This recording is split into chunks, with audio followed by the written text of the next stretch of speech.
Yo, I'm sitting here trying to fix my hair because I ruined my curls. And it made me remember that I did not tell y'all how I spent my Valentine's Day. February 14th of this year, I spent my Valentine's Day getting an MRI. I woke up early, went to the MRI clinic, which was kind of a mess. They are under new management or something because even making the appointment was not the easiest. I called to set up the appointment. The lady was like, "Are you claustrophobic?" And I know that to get an MRI, I'm gonna have to be in a small tube. So I'm like, yeah, I guess so. And she said, "Okay, well, just make sure you take your medication before you come." And I said, "Well, what kind of medication do you recommend?" And she said, "I don't know, ma'am. Whatever medication your doctor has prescribed." And I'm like, "You just said take medication. Like, do I take an Aleve? Like, what am I taking? Are people getting claustrophobia medication like that?" So apparently they are. I don't know what it is though, but if you are, I'm trying to think of a scenario where you might need a prescription for claustrophobia medication. Maybe if you fly a lot or if you fly at all. And even like, what would the prescription be? I don't know. Feel free to leave me a comment because I truly didn't know what she was referencing. So I told her like, "Well, no, I'm not going to have medication." And she was like, "Well, okay." And I'm like, I don't know what the attitude is all about, ma'am. Okay. Get to the clinic Saturday morning, right? My appointment was for 8:15.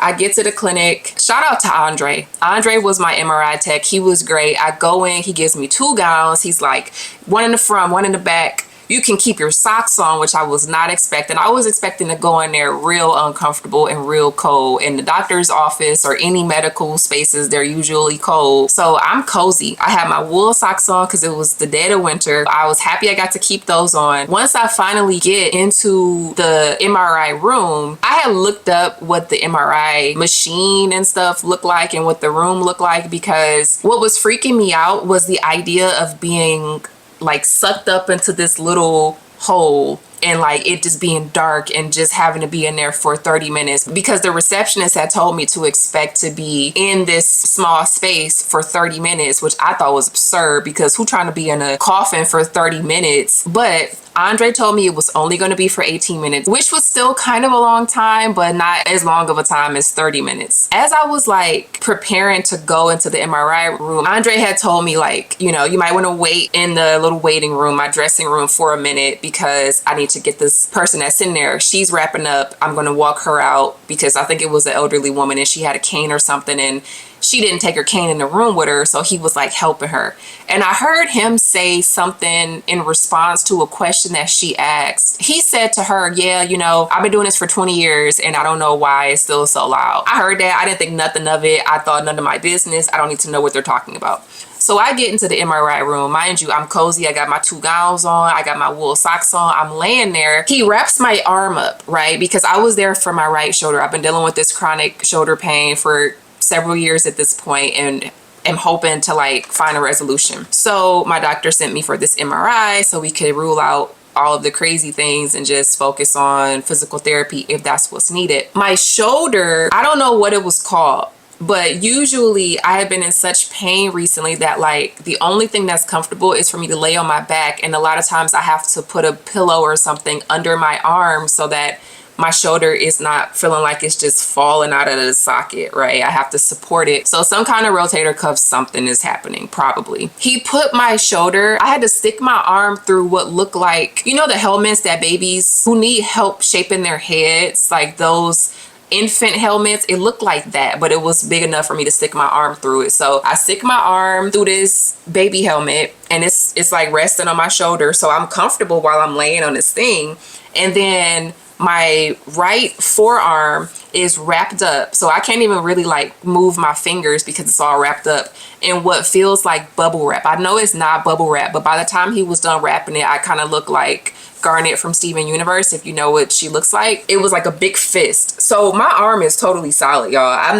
It's not going nowhere. It's not moving. I'm just comfortable. I'm laying here and I'm very comfortable. I'm laying on the thing, but I'm still like out of the tube. And so I asked Andre, like, "Can I take a nap?" And he was like, "If you can, sure." Now, when he said that, I should have known that there might be a reason why I can't take a nap. I didn't know that, but I didn't understand what he was alluding to, right? So he gives me a panic button. So in the left hand, I have a little panic button that looks like the aspirator that you use to suck baby snot out their nose. It was like that, and it was attached to a cord. That was in the left hand. I had my hand, like a gentle grip on that one, and then my right arm is just wrapped up comfortably unable to move, right? Andre has me lay back. I got the panic button. My arm is wrapped up. I got my cozy socks on. He draped the blanket across me. I thought to myself, like, wow, the hospitality. I was not expecting all of this hospitality. He presses the button, so I start to like go up inside of the little machine, right? And so then it stops. I'm only in the machine like maybe to my chest, which surprised me. And so Andre's standing right there. So I'm like, Andre, this is as far as I gotta go? And he was like, yeah, that's it. And I'm like, okay, I can do this. It's not gonna be so bad. I'm gonna take a little nap. So then Andre pulls me out all of a sudden, because when I was in there, I was not panicking because I could still see the light of the room. I don't know why. I just imagined that it was going to be pitch black and I was going to really be nervous about being in this little tube, and that was going to be it. Like, being in this dark tube for a half hour just seemed so terrifying to me with no medication. Andre pulls me back out and he was like, oh, sorry, I forgot your earplugs. And so I'm thinking like, and I get earplugs? I'm thinking the earplugs are so that I can get into the deepest, quickest REM state possible, right? Because I already planned that I'm finna take a nap. So I put the earplugs in like real deep in this one so I could hear nothing. And in this one, I'm like, I want to have situational awareness, so I'm not gonna put it in as deep on this side. I suck it in just a little bit. So I'm laying back. Andre puts me in again. I can still see the light of the room, so I don't feel panicked at all. I'm just laying there. And so he was like, I'm about to leave the room, like yelling. I can hear him say this. I'm about to leave the room.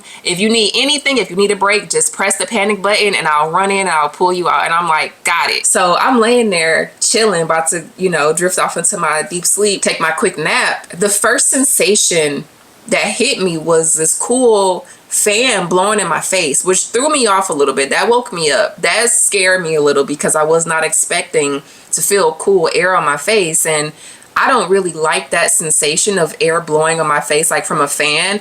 This is why I know I can't do skydiving. I've done the Sky Zone thing once and it was terrifying because I couldn't breathe the whole time I was in that little tube. I didn't like it. It was just the sensation of the air just blowing on my face. So I'm laying here and I'm still pretty calm, but I feel this air on my face and I'm like, well, hopefully that's not going to be happening the whole time, but it's okay. I can just kind of turn my head to the side so that it's not directly onto my nose and my mouth area. And then all of a sudden this really loud noise starts. I don't even know how to describe it. It sounds like robot scream beatboxing. I don't even know. It was just the most horrifying robot screams I've ever heard in my life in my ear. And then that's when it clicked, like, oh, that's what he meant when he said, if you can sleep, sure. That's why he ran in here and pulled me out in a panic. Like, oh, you need your earbuds or your earplugs, because I was literally about to have robotic screams in my ear for the next 18 minutes, apparently. It wasn't being in this small tube itself that freaked me out personally. And I think that if I had stuff going on with multiple parts of my body where I had to really be all up in the tube, then maybe that would have freaked me out, but I could still see the light in the room. For me, it was the sound. It was the air blowing in my face, and it was the sound of the robot screaming horrible screams in my ear. And they kept changing. It was like one beatbox robot sound, and then the beat would drop and it would be a different sound, and then the beat would drop again and it was a different sound, and it kept going back and forth for 18 minutes. It was doing this. And I knew that I had the power of the panic button in my hand, but I was like, I'm not about to waste time because this is going to just prolong this moment if I press this panic button, and I really didn't want that. I wanted this to be done. So I was like, I could press the panic button and just reset and make sure that this machine is supposed to be making this noise, but I'm assuming if it wasn't, he would have come in here and like checked on me or something. So I guess this is normal, and it made sense. Like, this is what the old lady must have been saying. Oh, that was a loud noise. And he said, yeah, in my 20 years of doing this job, I'm surprised the technology hasn't been improved so that it's not as noisy. So one of the things that really helped me in that moment was knowing how to regulate my nervous system, because as badly as I wanted to press that panic button, I also knew that that was just going to prolong the inevitable. I had to sit inside of this little chamber and I had to listen to these robots beatbox in my ear for 18 minutes in order for what needed to happen.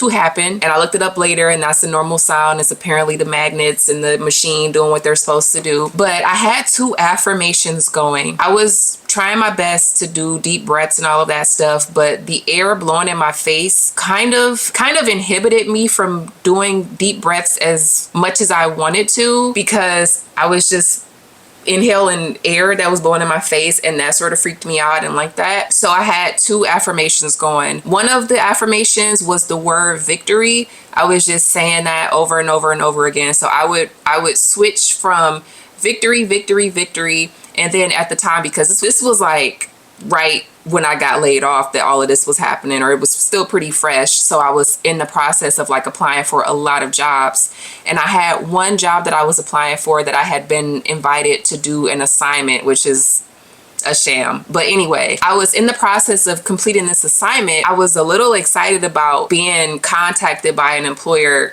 just in general. And so I had this affirmation going because I was thinking about needing to finish this assignment and submit it and like potentially having an interview process with this job. So I was saying to myself, if the job is for me, let it be for me. If the job is for me, let it be for me. And so I was just going back and forth between that affirmation and victory. And it's just saying those to like keep myself focused on something other than this air blowing in my face and on this loud robot scream. I'm just saying all of this to say that if you have an MRI or expect that you will have to have one in your lifetime, and you are terrified and claustrophobic and thinking that the only thing that you have to be afraid of is being in a little small tube in the dark, be prepared for the robot to scream in your ear, because that will also happen. Bye.